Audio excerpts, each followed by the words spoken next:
Ito nga pala mga idol yung bagong earbuds ng Ugreen at ito po yung Lightbuds Magic na merong hybrid active noise reduction. So ang kagandahan po dito sa earbuds na to mga idol, kung makikita nyo, meron na po siyang screen dito at touchscreen na po siya. So pwede po natin siyang kontrolin gamit itong touchscreen niya. So nandito po yung mga option ng earbuds na to mga idol. So ngayon ang itetest natin dito yung kanyang gaming at music. At bubuksan na rin natin to para malaman natin kung gaano nga ba kaganda yung build quality nitong earbuds na to. Ang unang gagawin ko nga dito mga idol, itututo ko lang dito sa aking microphone at pakinggan nyo yung kanyang tunog.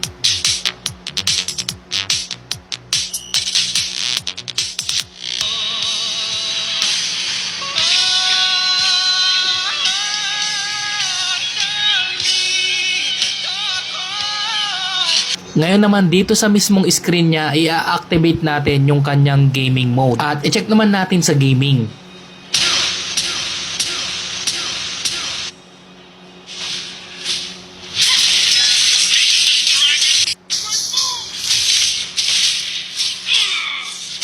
Grabe, ang ganda ng tunog ng earbuds na to. At kung mapapansin nyo mga idol, tignan nyo mabuti. Wala talaga siyang delay. Ngayon naman binuksan ko na itong earbuds na to. Kung mapapansin nyo, napakarami niyang pyesa ditong nakalagay. Yung bawat connection nito may nilagay na silicone. At kung mapapansin nyo, para siyang mamasa-masa. Pagka ganyan po is coated po siya ng waterproofing. Protection din po ito sa pagkabaksak para hindi siya matanggal. Chinek ko na rin yung kanyang battery. Totoo yung kanyang capacity na 500 mAh na mayroong 1.85 watt-hour. Kaya naman pala umaabot ito ng up to 35 hours kasi yung battery niya sobrang laki talaga. Panalo talaga tong earbuds na to. Sulit na sulit ka talaga sa quality.